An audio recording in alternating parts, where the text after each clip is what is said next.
HCI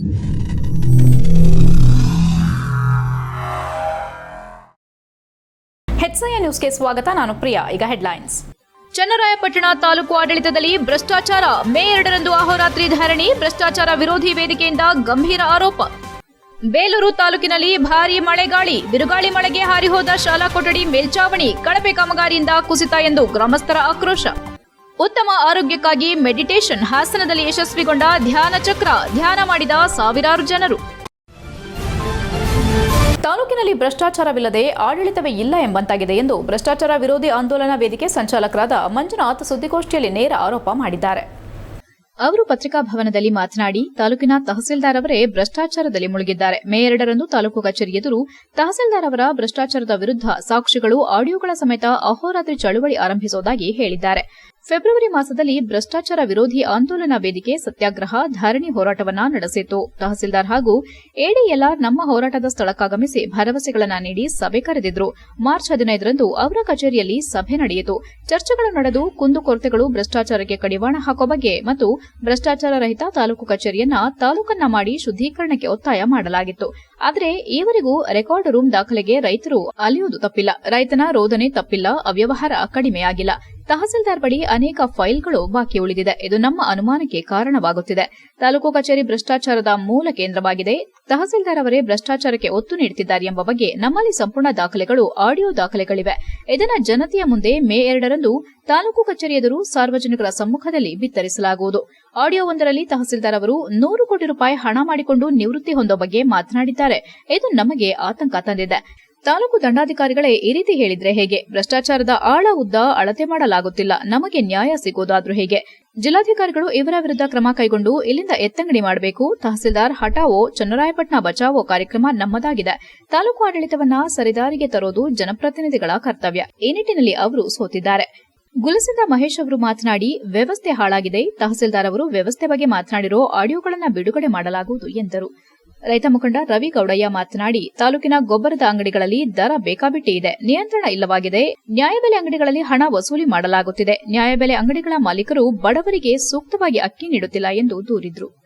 ಭ್ರಷ್ಟಾಚಾರ ವೇದಿಕೆಯ ಪದಾಧಿಕಾರಿಗಳಾದ ರೈತ ಮುಖಂಡ ಹರೀಶ್, ಎಂಎಲ್, ಶಂಕರ್, ತೇಜಸ್ ಗೌಡ, ಮಂಜೇಗೌಡ, ರವೀಶ್ ಮುಂತಾದವರು ಹಾಜರಿದ್ದರು. HCI news, Channarayapatna.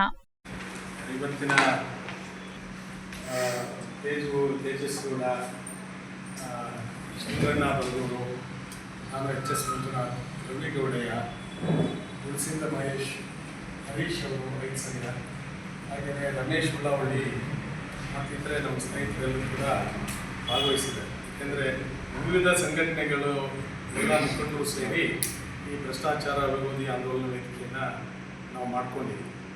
ನಿಮಗೆ ಗೊತ್ತಿರೋ ಹಾಗೆ ನಾವು ಫೆಬ್ರವರಿ 6ನೇ ತಾರೀಕು ತಹಸೀಲ್ದಾರ್ ಕಚೇರಿಯ ಮುಂದೆ ಪ್ರತಿಭಟನೆ ಮಾಡಿ, ಈ ರಾಜ್ಯ ಸರ್ಕಾರ ಏನಿವತ್ತ ಪೋಡಿಯನ್ನು ಮಾಡಲಿಕ್ಕೆ, ದುರಸ್ತು ಮಾಡಲಿಕ್ಕೆ ಒಂದು ಸಮಯವನ್ನು ನಿಗದಿ ಮಾಡಿ ಪೋಡಿ ಮುಕ್ತ ಗ್ರಾಮಗಳನ್ನು ಮಾಡ್ತೀವಿ ಅಂತೇಳಿ ನಾವು ಘೋಷಣೆ ಮಾಡಿದ್ರು. ಅದರ ಭಾಗವಾಗಿ ತಾಲೂಕಿನ ಬಿಕ್ಕೋಡು ಹೋಬಳಿ ತಗರೆ ಗ್ರಾಮದ ಬಳಿಯ ಮಾಜಿ ಶಾಸಕ HK ಸುರೇಶ್ ಅವರಿಗೆ ಸೇರಿದ ಕುಮಾರ ಪ್ರೌಢಶಾಲೆ ಕೊಠಡಿಗಳ ಮೇಲ್ಚಾವಣಿ ಶನಿವಾರ ಸುರಿದ ಭಾರೀ ಮಳೆಗೆ ಹಾರಿ ಬಿದ್ದಿದೆ. HK ಕುಮಾರಸ್ವಾಮಿ ಅವರು ಬೇಲೂರು ವಿಧಾನಸಭಾ ಕ್ಷೇತ್ರದಲ್ಲಿ ಶಾಸಕರಾಗಿದ್ದ ಸಂದರ್ಭ ತಾಲೂಕಿನ ಗ್ರಾಮದ ಸಮೀಪ ಮಲೆನಾಡು ಭಾಗದ ವಿದ್ಯಾರ್ಥಿಗಳಿಗೆ ಅನುಕೂಲವಾಗಲೆಂದು 1ರಿಂದ 10ನೇ ತರಗತಿ ತನಕ ಕುಮಾರ್ ಎಂಬ ವಿದ್ಯಾಸಂಸ್ಥೆಯನ್ನ ಪ್ರಾರಂಭಿಸಿದ್ರು. ಸದ್ಯ ಕುಮಾರ ಪ್ರೌಢಶಾಲೆ ಉತ್ತಮವಾಗಿ ನಡೆಯುತ್ತಿದ್ದು, ಸುಮಾರು 300 ಮಕ್ಕಳ ಸಂಖ್ಯೆಯನ್ನ ಹೊಂದಿರುವ ಕುಮಾರ್ ಪ್ರೌಢಶಾಲೆಗೆ ರಜೆ ಇರೋ ಹಿನ್ನೆಲೆ ಮೇಲ್ಚಾವಣಿ ಕುಸಿತವಾದ ಸಂದರ್ಭ ಯಾವುದೇ ಪ್ರಾಣಾಪಾಯವಾಗಿಲ್ಲ. ಒಂದು ವೇಳೆ ವಿದ್ಯಾರ್ಥಿಗಳಿದ್ದು ತರಗತಿಗಳು ನಡೆಯುತ್ತಿದ್ದರೆ ಹೆಚ್ಚಿನ ರೀತಿ ಅಪಾಯವಾಗುವ ಸಂಭವವಿತ್ತು. ಕಳಪೆ ಕಾಮಗಾರಿಯಿಂದ ಮೇಲ್ಚಾವಣಿ ಕುಸಿದು ಬಿದ್ದಿದೆ ಎಂದು ಗ್ರಾಮಸ್ಥರು ಆಕ್ರೋಶ ವ್ಯಕ್ತಪಡಿಸಿದ್ದಾರೆ. HCI news, Belur. ತಗರೆ ಕುಮಾರ್ ಪ್ರೌಢಶಾಲೆ ಗಾಳಿ ಮಳೆಗೆ ಮೇಲಿನ ಸೀಟು ಆರಿ ಬಂದಿರುವ ಘಟನೆ. ನಾವು ಅದೇ ಸ್ಥಳದಲ್ಲಿ, ಅದೇನು ಕಾಣಿಸ್ತಿದೆ ಆ ಜಾಗ, ಅದೇ ಸೈಡಲ್ಲಿ 4 ಜನ ನಿಂತಿದ್ವಿ. ಏನೋ ನಮ್ಮ ಅದೃಷ್ಟ ಚೆನ್ನಾಗಿತ್ತು. ಗಾಳಿ ಪೂರ ಆರಿ ಬಂದು ಈ ಕಡೆ ಹೊರಗಡೆ ಬಿದ್ದಿದೆ ನೋಡಿ.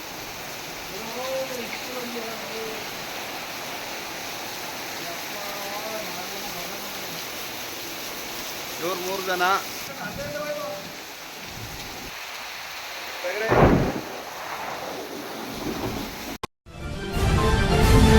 HCN ನ್ಯೂಸ್ನಲ್ಲಿ ಈಗ ಒಂದು ಪುಟ್ಟ ಬ್ರೇಕ್.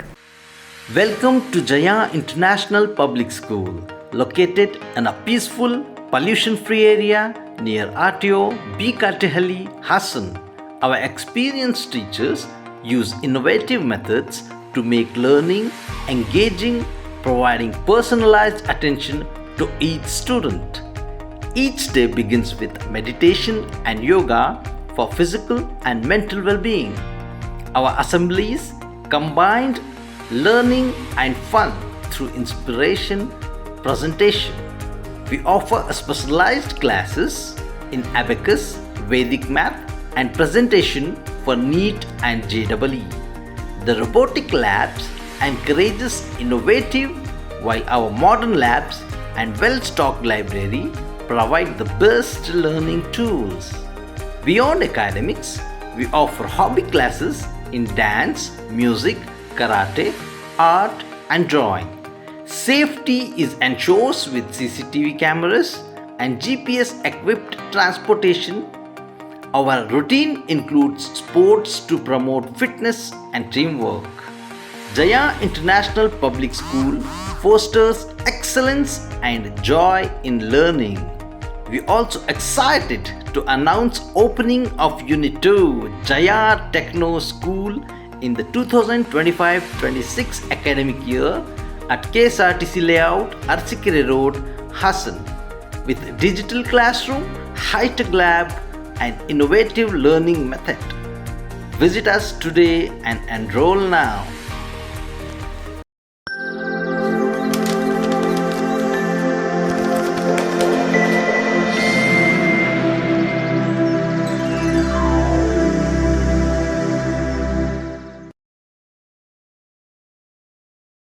ಬ್ರೇಕ್ನ ನಂತರ HCN ನ್ಯೂಸ್ಗೆ ಸ್ವಾಗತ.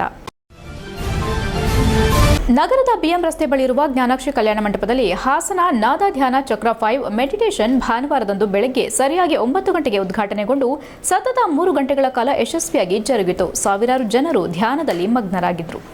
ಉತ್ತಮ ಆರೋಗ್ಯಕ್ಕಾಗಿ ಯೋಗಾಸನಕ್ಕೆ ಎಷ್ಟು ಪ್ರಾಮುಖ್ಯತೆ ಕೊಡ್ತಾರೆ, ಅದೇ ರೀತಿ ಧ್ಯಾನಕ್ಕೂ ಕೂಡ ಸಾವಿರಾರು ಸಂಖ್ಯೆಯಲ್ಲಿ ಜನರು ಆಗಮಿಸಿದ್ರು. ಜ್ಞಾನಾಕ್ಷಿ ಕಲ್ಯಾಣ ಮಂಟಪ ಪೂರ್ಣ ಪ್ರಮಾಣದಲ್ಲಿ ತುಂಬಿ ತುಳುಕುತ್ತಿತ್ತು. ಎಲ್ಲೆಲ್ಲಿ ಸ್ಥಳಾವಕಾಶವಿದೆ ಅಲ್ಲಿ ಧ್ಯಾನಕ್ಕೆ ಕುಳಿತಿರುವುದು ಕಂಡುಬಂದಿತು. ಮೊದಲು ಈ ಕಾರ್ಯಕ್ರಮವನ್ನು ಜ್ಯೋತಿ ಬೆಳಗೋದ್ರ ಮೂಲಕ ಧ್ಯಾನಕ್ಕೆ ಚಾಲನೆ ನೀಡಲಾಯಿತು. ನಂತರ ಕೆಲ ಸಮಯದಲ್ಲೇ ಕೊಳಲು ವಾದನ, ವೀಣೆಯನ್ನು ನುಡಿಸುವ ಮೂಲಕ ಧ್ಯಾನವನ್ನ ಆರಂಭಿಸಲಾಯಿತು. ಇದೇ ವೇಳೆ ಮೆಡಿಟೇಷನ್ ಕೋಚರ್ ಅಯ್ಯಪ್ಪ ಪಿಂಡಿ ಉದ್ದೇಶಿಸಿ ಮಾತನಾಡುತ್ತಾ, ಧ್ಯಾನ ಎಂಬುದು ಹೆಚ್ಚಾಗಬೇಕು. ಈ ನಿಟ್ಟಿನಲ್ಲಿ ನಾವು ಕಳೆದ 40 ದಿನಗಳಿಂದಲೂ ಹಾಸನದಲ್ಲಿ ಓಡಾಡಿದಾಗ ನಮಗೆ ಕೇಳಿ ಬಂದದ್ದು ನಮಗೂ ಧ್ಯಾನ ಬೇಕು ಎನ್ನುವ ಮಾತು. ಧ್ಯಾನದಲ್ಲಿ ಕರ್ನಾಟಕ ನಂಬರ್ 1 ಆಗಬೇಕು. ಪ್ರತಿ ಜಿಲ್ಲೆಯಲ್ಲೂ ಧ್ಯಾನ ಆದಾಗ ಮಾತ್ರ ಸಮಾಜದಲ್ಲಿ ಒಂದು ಬದಲಾವಣೆ ಕಾಣಬಹುದು. ಒತ್ತಡ ಹೋಗಲಾಡಿಸಲು ಧ್ಯಾನ ಎಂಬುದು ಬಹಳ ಮುಖ್ಯ. ಎಷ್ಟು ಮೆಡಿಟೇಷನ್ ರಿಸರ್ಚ್ ಸೈಂಟಿಸ್ಟ್ ಆಗಲಿ ಮೆಡಿಟೇಷನ್ ಮಾಡಬೇಕೆಂದು ಹೇಳ್ತಿದ್ದಾರೆ ಎಂದರು. ಕಳೆದ 25 ವರ್ಷದಿಂದ ಸಿಂಪಲ್ ಮೆಡಿಟೇಷನ್ ಮಾಡುತ್ತಿದ್ದು, ಇದು ಉಸಿರು ಮೇಲೆ ಗಮನವಿರುತ್ತದೆ. ನಮ್ಮ ಗುರುಗಳು ಹೇಳಿದ ಹಾಗೆ ಉಚಿತವಾಗಿ ಈ ಧ್ಯಾನವನ್ನ ಹೇಳಿಕೊಡಲಾಗುತ್ತಿದೆ. ಇದು ಸಾಮೂಹಿಕ ಧ್ಯಾನವಾಗಿದೆ. ಮನಸ್ಸು ಶೂನ್ಯ ಎಂಬುದನ್ನು ತಿಳಿಯಬಹುದು. ತೆಗೆದುಕೊಳ್ಳುವ ಮೆಡಿಟೇಷನ್ ಇಂದ ಆರೋಗ್ಯ ಬರೋದಿಲ್ಲ. ನಮ್ಮ ಲೈಫ್ ಸ್ಟೈಲ್ನಲ್ಲಿ ಯೋಗ, ಧ್ಯಾನ ಇವೆಲ್ಲ ಸೇರಿಕೊಳ್ಬೇಕೆಂದು ಹೇಳಿದ್ರು. ಪ್ರತಿನಿತ್ಯ 10 ರಿಂದ 15 ನಿಮಿಷ ಧ್ಯಾನ ಶುರು ಮಾಡಿದ್ರೆ ನಿಧಾನವಾಗಿ ಇನ್ನಷ್ಟು ಸಮಯವನ್ನ ಹೆಚ್ಚು ಮಾಡುತ್ತಾ ಹೋಗಬಹುದು. ಮನೆಯಲ್ಲಿ ಪೋಷಕರು ಯಾವ ರೀತಿ ಇರುತ್ತಾರೋ ಮಕ್ಕಳು ಕೂಡ ಅವರಂತೆ ನಡೆಯುವುದು ಸಹಜ. ಈ ನಿಟ್ಟಿನಲ್ಲಿ ಪೋಷಕರು ಧ್ಯಾನ ಮತ್ತು ಯೋಗವನ್ನ ಕಲಿಸುವುದಕ್ಕೆ ಮುಂದಾದರೆ ಉತ್ತಮ ಸಮಾಜ ನಿರ್ಮಾಣ ಮಾಡಬಹುದು ಎಂದರು. ಧ್ಯಾನ ಮತ್ತು ಯೋಗಕ್ಕೆ ವಯಸ್ಸಿನ ಅಂತರವಿಲ್ಲ ಎಂದು ಹೇಳಿದರು. Coordinator Mamata, Swamigowda, rotary club central Hassan ಸದಸ್ಯ ರಮೇಶ್, ಬೊಮ್ಮೇಗೌಡ, ಪ್ರಕಾಶ್, ವಕೀಲೆ ಎಂ ಸುಮಾ ಸೇರಿದಂತೆ ಇತರರು ಹಾಜರಿದ್ದರು. HCN news Haasan. 3 ತಾಸು ಧ್ಯಾನ ಮಾಡ್ತಾ ಇದ್ದೀವಿ. ಧ್ಯಾನಕ್ಕೆ ಜೋರಾಗಿ ಚಪ್ಪಾಳೆ ಮಾಡೋದು. ತುಂಬಾ ಸುಲಭವಾದ ಧ್ಯಾನವನ್ನ ಕೊಟ್ಟಿರೋ ನಮ್ಮ ಶ್ರೀ ಪಿತಾಮಹ ಪತ್ರಿಜಿಯವರಿಗೆ ಜೋರಾಗಿ ಚಪ್ಪಾಳೆ ಮಾಡೋದು.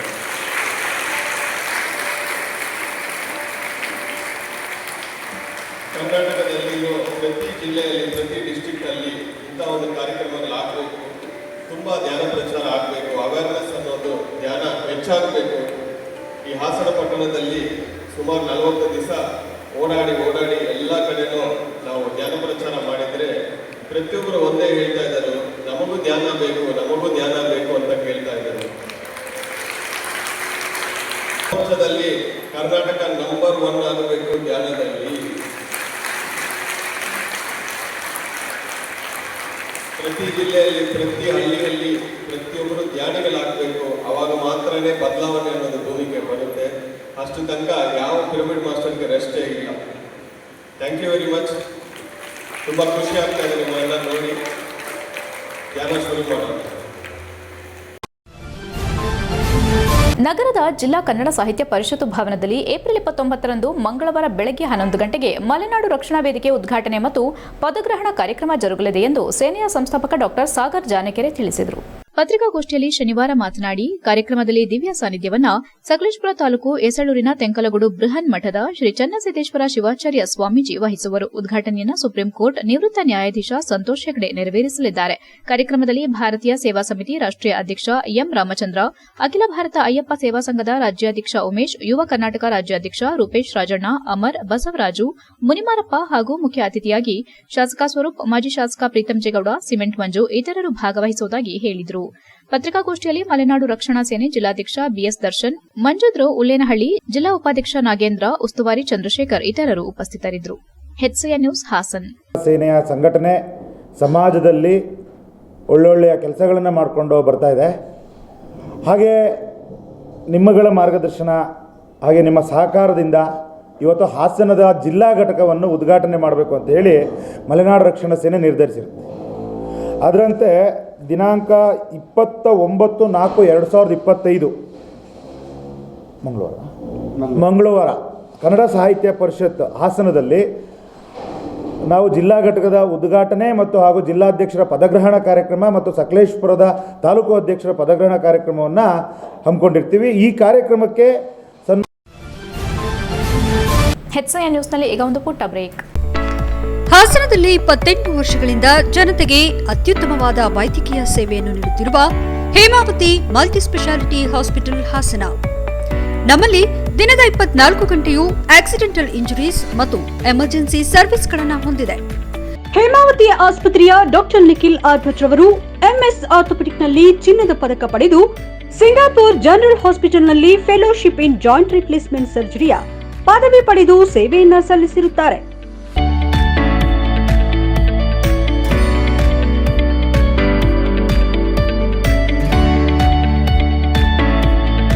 ನಮ್ಮಲ್ಲಿ ಆಂಬ್ಯುಲೆನ್ಸ್ ಸೇವೆಯೂ ಲಭ್ಯ. ಇನ್ನೇಕೆ ತಡ, ನೀವು ಯಾವುದೇ ಮೂಳೆ ಸಮಸ್ಯೆ ಹೊಂದಿದರೆ ಹಿಂದೆ ಭೇಟಿ ನೀಡಿ. ಹೇಮಾವತಿ ಮಲ್ಟಿ ಸ್ಪೆಷಾಲಿಟಿ ಹಾಸ್ಪಿಟಲ್, ಉತ್ತರ ಬಡಾವಣೆ, ಹಾಸನ. ಬ್ರೇಕ್ನ ನಂತರ HCN ನ್ಯೂಸ್ಗೆ ಸ್ವಾಗತ. ಕಾಶ್ಮೀರದ ಪಹಲ್ಗಾಮ್ನಲ್ಲಿ 26 ಅಮಾಯಕ ಪ್ರವಾಸಿಗರ ಮೇಲೆ ನಡೆದ ಭೀಕರ ಹತ್ಯಾಕಾಂಡ ಪ್ರಕರಣ ಮನಸ್ಸಿಗೆ ನೋವುಂಟು ಮಾಡಿದ್ದು, ಈ ನರಮೇಧಕ್ಕೆ ಕಾರಣಕರ್ತರಾದ ಭಯೋತ್ಪಾದಕರನ್ನ ಹೆಡೆಮುರಿ ಕಟ್ಟಲು ನರೇಂದ್ರ ಮೋದಿ ನೇತೃತ್ವದ ಕೇಂದ್ರ ಸರ್ಕಾರ ದಿಟ್ಟ ತೀರ್ಮಾನ ಕೈಗೊಳ್ಳಲಿದೆ ಎಂದು ಮಾಜಿ ಜಿಲ್ಲಾ ಪಂಚಾಯಿತಿ ಸದಸ್ಯ ಅಮಿತ್ ಶೆಟ್ಟಿ ಹೇಳಿದರು. ಬೇಲೂರು ತಾಲೂಕು ಅರೇಹಳ್ಳಿ ಹಾಗೂ ಸುತ್ತಮುತ್ತಲ ಗ್ರಾಮಗಳ ಹಿಂದೂ ಬಾಂಧವರು ಮಿಲಿಟರಿ ಚಂದ್ರಶೇಖರ್ ವೃತ್ತದಿಂದ ಅಂಬೇಡ್ಕರ್ ವೃತ್ತದವರೆಗೂ ಕಾಶ್ಮೀರದ ಪಹಲ್ಗಾಮ್ನಲ್ಲಿ ಹಿಂದೂಗಳ ಹತ್ಯೆಯಲ್ಲಿ ನಿಧನರಾದವರಿಗೆ ಮೇಣದ ಬತ್ತಿ ಹಚ್ಚಿ ಮೆರವಣಿಗೆ ಮೂಲಕ ಶ್ರದ್ದಾಂಜಲಿ ಅರ್ಪಿಸಿದ ಬಳಿಕ ಮಾತನಾಡಿದ ಅವರು, ಕೇವಲ ಧರ್ಮದ ಆಧಾರದ ಮೇಲೆ ಹತ್ಯಾಕಾಂಡ ನಡೆದಿರುವುದು ಹೇಯ ಕೃತ್ಯವಾಗಿದೆ. ಸಮಾನತೆಯ ತತ್ವದ ಆಧಾರದ ಮೇಲೆ ನಿಂತಿರುವ ಸನಾತನ ಧರ್ಮವಾದ ಹಿಂದೂ ಧರ್ಮದ ಮೇಲೆ ನಡೆದಿರುವ ಈ ದಾಳಿಯನ್ನ ಇಡೀ ವಿಶ್ವವೇ ಖಂಡಿಸುತ್ತಿದೆ.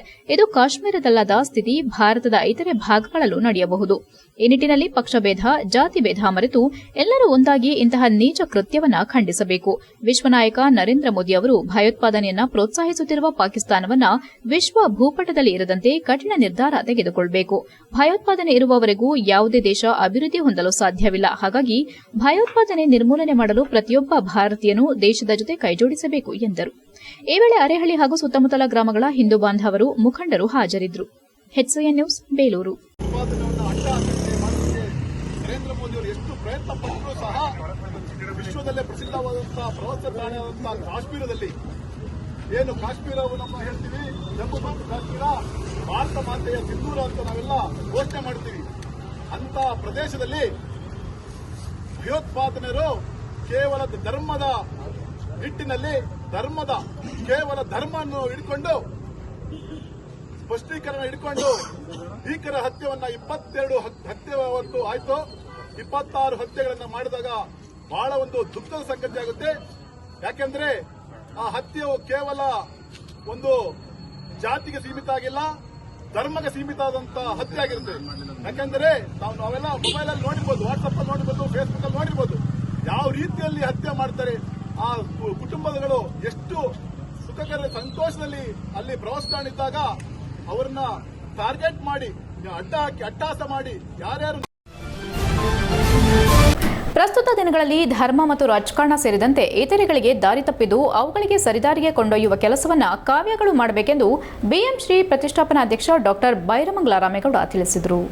ನಗರದ ಜಿಲ್ಲಾ ಕನ್ನಡ ಸಾಹಿತ್ಯ ಪರಿಷತ್ತು ಭವನದಲ್ಲಿ ಪ್ರತಿ ಜಿಲ್ಲೆ ಹೊರನಾಡಿನ ಕನ್ನಡ ಪ್ರದೇಶಗಳಲ್ಲಿ ಸ್ಥಳೀಯ ಸಂಘ ಸಂಸ್ಥೆಗಳ ಸಹಕಾರದೊಂದಿಗೆ ಪ್ರತಿ ತಿಂಗಳ 3ನೇ ಭಾನುವಾರ ಆಯೋಜಿಸುವ ಕವಿಗೋಷ್ಠಿ ಕಾವ್ಯ ಸಂಸ್ಕೃತಿಯಾನ ಕಾರ್ಯಕ್ರಮ ಉದ್ಘಾಟಿಸಿ ಮಾತನಾಡಿ, ಪ್ರಸ್ತುತ ದಿನಗಳಲ್ಲಿ ಧರ್ಮ ಮತ್ತು ರಾಜಕಾರಣ ದಾರಿ ತಪ್ಪಿದ್ದು ಅವುಗಳನ್ನು ಸರಿದಾರಿಗೆ ಕರೆದೊಯ್ಯುವ ಕೆಲಸವನ್ನ ಕಾವ್ಯಗಳು ಮಾಡಬೇಕೆಂದು ಸಮಾಜದಲ್ಲಿ ನಿತ್ಯ ನಡೆಯುವ ಅಧ್ವಾನ, ಅನಾಚಾರ, ಭ್ರಷ್ಟಾಚಾರಗಳನ್ನು ಸೂಕ್ಷ್ಮವಾಗಿ ಕುಟುಕುವ ಕೆಲಸವನ್ನ ಕಾವ್ಯ ಮಾಡುತ್ತದೆ. ತಪ್ಪುಗಳನ್ನು ಮೊನಚಾದ ಬರಹಗಳ ಮೂಲಕ ಸಮಾಜಕ್ಕೆ ತಿಳಿಸುವ ಕೆಲಸವನ್ನ ಕವಿ ನಿರಂತರವಾಗಿ ಮಾಡ್ತಾನೆ. ಕವಿಯು ಅಂತರಂಗದ ಭಾವನೆಯನ್ನ ಬರಹದ ರೂಪದಲ್ಲಿ ಪ್ರಕಟಿಸಿದಾಗ ಜೈಲು ಶಿಕ್ಷೆ ಅನುಭವಿಸಿದ ನಿದರ್ಶನಗಳು ಸಾಕಷ್ಟಿವೆ ಎಂದರು. ನೊಬೆಲ್ ಪ್ರಶಸ್ತಿ ಪುರಸ್ಕೃತ ಅಮೆರಿಕದ ಲೇಖಕ ಗೇಬ್ರಿಯಲ್ ಗಾರ್ಸಿಯಾ ಕೂಡ ವಿಶ್ವದಲ್ಲಿ ರಾಜಕಾರಣ ಮಾತ್ರವಲ್ಲದೆ ಧರ್ಮವು ಕಲುಷಿತಗೊಂಡಿದೆ ಎಂದು ಹೇಳಿದ್ದಾರೆ. ರಾಜಕಾರಣವನ್ನ ಸರಿದಾರಿಗೆ ತರಲು ತಪ್ಪು ಮಾಡುವವರ ಕಿವಿ ಹಿಂಡಲು ಕಾವ್ಯ ನೆರವಾಗುತ್ತದೆ ಎಂದರು. ವಾಮನ ರೂಪಿ ಕಾವ್ಯಕ್ಕೆ ತ್ರಿವಿಕ್ರಮ ಶಕ್ತಿ ಇದೆ. ಕಾವ್ಯ ಯಾವಾಗ ಪ್ರಾರಂಭವಾಯಿತೋ ಆಗಿನಿಂದಲೂ ಕಾಲಕ್ಕೆ ತಕ್ಕಂತೆ ಬದಲಾಗುತ್ತಾ ತನ್ನ ಅಸ್ತಿತ್ವವನ್ನು ಕಾಪಾಡಿಕೊಂಡು ಬಂದಿದೆ. ಸರ್ಕಾರಿ ಪ್ರಾಯೋಜಿತ ಸಾಹಿತ್ಯದ ಕಾರ್ಯಕ್ರಮಗಳಲ್ಲಿ ಪ್ರತಿಭಾನ್ವಿತ ಕವಿಗಳಿಗೆ ವೇದಿಕೆ ಸಿಗೋದಿಲ್ಲ. ಆದ್ರಿಂದ ಮನನೊಂದ ಸಮಾನ ಮನಸ್ಕರೆಲ್ಲ ಒಟ್ಟಾಗಿ ಕಾವ್ಯ ಸಂಸ್ಕೃತಿಯಾನ ಸಂಘಟನೆ ರಚಿಸಿದ್ದು ಪ್ರತಿ ಜಿಲ್ಲೆಗೂ ಭೇಟಿ ನೀಡುತ್ತಿದ್ದೇವೆ. ಕವಿಗೋಷ್ಠಿ ಆಯೋಜನೆ ಮೂಲಕ ಸ್ಥಳೀಯ ಪ್ರತಿಭೆಗಳಿಗೆ ವೇದಿಕೆ ಕಲ್ಪಿಸಲಾಗುತ್ತಿದೆ ಎಂದರು. ರಂಗಕರ್ಮಿ ಕಾವ್ಯ ಸಂಸ್ಕೃತಿಯಾನ ಪ್ರಧಾನ ಸಂಚಾಲಕ ಮಲ್ಲಿಕಾರ್ಜುನ ಸ್ವಾಮಿ ಮಹಾಮನೆ ಪ್ರಾಸ್ತಾವಿಕ ನುಡಿಯಲ್ಲಿ ಮಾತನಾಡಿ, ಸಮಾಜದಲ್ಲಿ ಸುಧಾರಿಸೋದು ಇದ್ರೆ ಅದು ಈ ಕಾವ್ಯ. ಅದರಲ್ಲೂ ಕೊರೋನಾ ಸಂದರ್ಭದಲ್ಲಿ ಬದುಕೆ ಕಷ್ಟಕರವಾಗಿತ್ತು.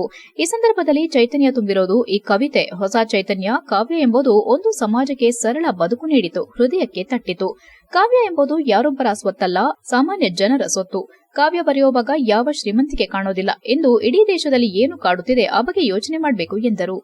ನಾಟಕಕಾರರಾದ ಡಾ ಚಂದ್ರು ಕಾಳನಹಳ್ಳಿ ಮಾತನಾಡಿ, ಸಮಾಜದಲ್ಲಿ ನಿತ್ಯ ನಡೆಯುವ ಅಧ್ವಾನ, ಅನಾಚಾರ, ಭ್ರಷ್ಟಾಚಾರಗಳನ್ನು ಸೂಕ್ಷ್ಮವಾಗಿ ಕುಟುಕೋ ಕೆಲಸವನ್ನ ಕಾವ್ಯ ಮಾಡುತ್ತದೆ. ಪಂಪನಿಂದ ಕುವೆಂಪುವರೆಗೂ ಹಲವು ಕವಿಗಳನ್ನ ಕನ್ನಡ ನಾಡು ಕಂಡಿದೆ. ಆದರೆ ಯಾರೂ ಕೂಡ ರಾಜಪ್ರಭುತ್ವಕ್ಕೆ ಗುಲಾಮರಾಗಲಿಲ್ಲ. ಕವಿಗಳು ನೊಂದವರ ದುಃಖ ದುಮ್ಮಾನಗಳನ್ನ ಬರವಣಿಗೆ ಮೂಲಕ ಸಮಾಜಕ್ಕೆ ಹೇಳಿದ್ರು. ರಾಜಮನೆತನದ ಆಶ್ರಯ ಪಡೆದರೂ ಸಹ ಗುಲಾಮಗಿರಿಯಲ್ಲಿರಲಿಲ್ಲ ಎಂದರು. ಕನ್ನಡ ಸಾಹಿತ್ಯ ಹಲವು ಮಜಲುಗಳನ್ನ ಕಂಡಿದೆ. ಕವಿಯಾಗಲು ಕೇವಲ ಕನಸು ಕಂಡರೆ ಸಾಲೋದಿಲ್ಲ, ಆತ ಕವಿತ್ವವನ್ನ ಮೈಗೂಡಿಸಿಕೊಳ್ಳಬೇಕು ಎಂದರು. ಕಾರ್ಯಕ್ರಮದಲ್ಲಿ ಕನ್ನಡ ಸಾಹಿತ್ಯ ಪರಿಷತ್ತಿನ ಸರ್ವಾಧ್ಯಕ್ಷ ಡಾ ನಲ್ಲೂರು ಪ್ರಸಾದ್, ಹಿರಿಯ ಸಾಹಿತಿ ಭಾನು ಮುಷ್ತಾಕ್, ಪ್ರೇಮಕಲಾ ಚಂದ್ರಶೇಖರ್, ರಂಗಕರ್ಮಿ ಉಲಿವಾಳ್ ಮೋಹನ್, ರಂಗಕಲಾವಿದ ಗೋವಿಂದೇಗೌಡ, ಕಸಾಪ ಜಿಲ್ಲಾಧ್ಯಕ್ಷ ಎಚ್ಎಲ್ ಮಲ್ಲೇಶ್ ಗೌಡ, ಸಾಹಿತಿ ಹಾಡ್ಡಹಳ್ಳಿ ನಾಗರಾಜ್, ಗುಂಡಣ್ಣ, ಸಂಚಾಲಕ ಚಲಂ ಇತರರು ಉಪಸ್ಥಿತರಿದ್ದರು. HCN news Haasan. ಕಾವ್ಯ ಯಾವತ್ತು ಪ್ರಾರಂಭ ಆಯಿತು ಕನ್ನಡಕ್ಕೂ ಸೇರಿದಂತೆ ಬೇರೆ ಬೇರೆ ದೇಶಗಳಲ್ಲಿ, ಬೇರೆ ಬೇರೆ ಭಾಷೆಗಳಲ್ಲಿ ಅವಾಗಲಿಂದಲೂ ಕೂಡ ಬೆಳೆಯುತ್ತಾ ಬಂದಿದೆ. ವೈವಿಧ್ಯತೆಯನ್ನ ಪಡ್ಕೊಳ್ತಾ ಬಂದಿದೆ. ಕಾವ್ಯ ಸಂಸ್ಕೃತಿಯಾದ ಬೇರೆ ಬೇರೆ ಜಿಲ್ಲೆಗಳ ಕಾರ್ಯಕ್ರಮಕ್ಕೆ ನಾನು ಹೋದಾಗ ಒಂದು ಮಾತನ್ನ ಕವಿಗಳ ಕಿವಿಯ ಮೇಲೆ ಹಾಕಬೇಕು ಅಂತ ಆಸೆ ಪಟ್ಟು ಅದು ಹಾಕ್ತಾ ಇರ್ತೀನಿ. ಎಂಥ ಕಾಲಘಟ್ಟದಲ್ಲಿ ನಾವಿದ್ದೀವಿ. ನಮಗೆ ತಿಳುವಳಿಕೆ ಬಂದಾಗಲಿಂದ ನಮಗೆ ಗೊತ್ತಿದ್ದೋ ಗೊತ್ತಿಲ್ಲದಿರೋ ಸುಖವನ್ನು ಬೆನ್ನತ್ಕೊಂಡು ಹೋಗ್ತೀವಿ. ನಾವು ಬಯಸುವಂತ ಸುಖ, ಸಂತೋಷ, ನೆಮ್ಮದಿ ಇಲ್ಲ ಅಂತಂದ್ರೆ ಇನ್ನು 2 ವರ್ಷ, 3 ವರ್ಷ, 5 ವರ್ಷ, 10 ವರ್ಷ ಬದುಕುವುದಕ್ಕೆ ಒಂದು ಕಾರಣ ಅನ್ನುವಂಥ ಆತಂಕ ಇದ್ದಲ್ಲ, ಅದು ಕೇವಲವಾಗಿ ನಾನು ಕಂಡುಕೊಂಡಿದ್ದು ಕಾವ್ಯವನ್ನು ಓದುವುದು. ಹಾಗೆ ಮನುಷ್ಯರ ಎಲ್ಲ ಕಲ್ಲಣಗಳಿಗೆ, ರಾಷ್ಟ್ರದ ಎಲ್ಲ ಕಲ್ಲಣಗಳಿಗೆ, ಸಮಾಜದ ಸಮುದಾಯದ ಎಲ್ಲ ಕಲ್ಲಣಗಳಿಗೆ ಉತ್ತರ ಕೊಡುವಂಥದ್ದು ಕಾವ್ಯ ಅನ್ನೋದು ನನಗೆ ಕಂಡ ಬೆಳಕು. ಏನು ಕೊರೋನಾ ಸಂದರ್ಭದಲ್ಲಿ ನಾವು ನೀವೆಲ್ಲ ಎದುರಿಸಿದಂಥ ಬಹಳ ದೊಡ್ಡ ಆತಂಕ ಇತ್ತಲ್ಲ, ಆ ಸಂದರ್ಭದಲ್ಲಿ ಎಲ್ಲರೂ ಸಹ ಭಯಭೀತರಾದರು. ಏನನ್ನ ಮಾಡಬೇಕು, ಹೇಗೆ ಬದುಕಬೇಕು, ಯಾವ ಊರಿಗೆ ಹೋಗಬೇಕು, ಯಾವ ನೆಲೆಯನ್ನು ಕಂಡುಕೊಳ್ಬೇಕು, ನಾವೇನು ಮಾಡಬೇಕು ಅನ್ನೋಂಥ ಪ್ರಶ್ನೆ ಬಂದಲ್ಲ. ನನಗೆ ಆಗಿದ್ದು ಕವಿತೆಯನ್ನು ಓದೋಣ ಅಂತೇಳಿ ಫೇಸ್ಬುಕ್ ಲೈವ್ ಅಲ್ಲಿ ನಾನು ವಾರ 4 ಜನ ಕವಿಗಳನ್ನು ಓದ್ತಾ ಬಂದೆ. ಅದು ನನಗೆ ಒಂದು ಹೊಸ ಬೆಳಕನ್ನು. HCN ನ್ಯೂಸ್ನಲ್ಲಿ ಈಗ ಒಂದು ಪುಟ್ಟ ಬ್ರೇಕ್.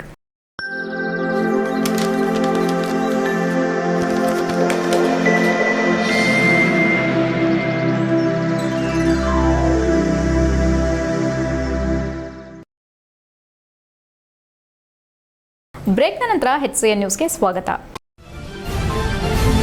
ಬೇಲೂರು ತಾಲೂಕು ಅರೇಹಳ್ಳಿ ಹೋಬಳಿಯ ನಾರ್ವೆ ಕೃಷಿ ಪತ್ತಿನ ಸಹಕಾರ ಸಂಘದಲ್ಲಿ ಅಧ್ಯಕ್ಷ ಚುನಾವಣೆ ನಡೆಯಿತು. ಕಳೆದ 10 ತಿಂಗಳಿನಿಂದ ಅಧ್ಯಕ್ಷರಾಗಿ ಕಾರ್ಯನಿರ್ವಹಿಸುತ್ತಿದ್ದ ಗೀತಾ ಲಕ್ಷ್ಮಣ್ ರಾಜೀನಾಮೆ ನೀಡಿದ ಹಿನ್ನೆಲೆ ತೆರವಾದ ಸ್ಥಾನಕ್ಕೆ ಶುಕ್ರವಾರ ಚುನಾವಣೆ ನಿಗದಿಯಾಗಿತ್ತು. ನೂತನ ಅಧ್ಯಕ್ಷ ಸ್ಥಾನಕ್ಕೆ ಜಿಆರ್ ಪ್ರವೀಣ್ ಗೌಡ ಒಬ್ಬರೇ ನಾಮಪತ್ರ ಸಲ್ಲಿಸಿದ್ರಿಂದ ಚುನಾವಣಾಧಿಕಾರಿ ಗುರುಮೂರ್ತಿ ಅವರು ಇವರನ್ನ ಅಧ್ಯಕ್ಷರನ್ನಾಗಿ ಘೋಷಿಸಿದ್ರಿಂದ ಅವಿರೋಧ ಆಯ್ಕೆಯಾದರು. ಈ ವೇಳೆ ಅಧ್ಯಕ್ಷ ಜಿಆರ್ ಪ್ರವೀಣ್ ಗೌಡ ಮಾತನಾಡಿ, ನಾನು 2ನೇ ಬಾರಿಗೆ ನಿರ್ದೇಶಕನಾಗಿ ಆಯ್ಕೆಯಾಗಿ ಈ ಬಾರಿ ಪ್ರಥಮ ಬಾರಿಗೆ ಅಧ್ಯಕ್ಷನಾಗಿದ್ದೇನೆ. ಹಿರಿಯ ನಿರ್ದೇಶಕರು ಮತ್ತು ನಿಕಟಪೂರ್ವ ಅಧ್ಯಕ್ಷರ ಸಹಕಾರ ಪಡೆದು ರೈತರ ಪರವಾಗಿ ನಿಷ್ಕಲ್ಮಶ ಮನಸ್ಸಿನಿಂದ ಕಾರ್ಯಭಾರ ಮಾಡುತ್ತೇನೆ ಎಂದರು. ನಿರ್ದೇಶಕ ಕೃಷ್ಣೇಗೌಡ ಮಾತನಾಡಿ, ಇತ್ತೀಚಿನ ದಿನಗಳಲ್ಲಿ ರೈತರು ಹಲವಾರು ಸಮಸ್ಯೆಗಳನ್ನು ಎದುರಿಸುತ್ತಿದ್ದಾರೆ. ಬೆಲೆ ಏರಿಕೆಯಂತಹ ಸಮಸ್ಯೆ ರೈತರನ್ನ ಜರ್ಜರಿತರನ್ನಾಗಿ ಮಾಡಿದೆ. ಅದರಿಂದ ರೈತರಿಗೆ ಹೆಚ್ಚಿನ ಸಾಲ ಸೌಲಭ್ಯ, ಕೃಷಿ ಸಂಬಂಧ ದೊರಕುವ ಯೋಜನೆಗಳನ್ನು ಸಮರ್ಪಕವಾಗಿ ರೈತರಿಗೆ ತಲುಪಿಸುವ ಕಾರ್ಯವನ್ನ ನೂತನ ಅಧ್ಯಕ್ಷರ ಜೊತೆಗೂಡಿ ಮಾಡುತ್ತೇವೆ ಎಂದರು.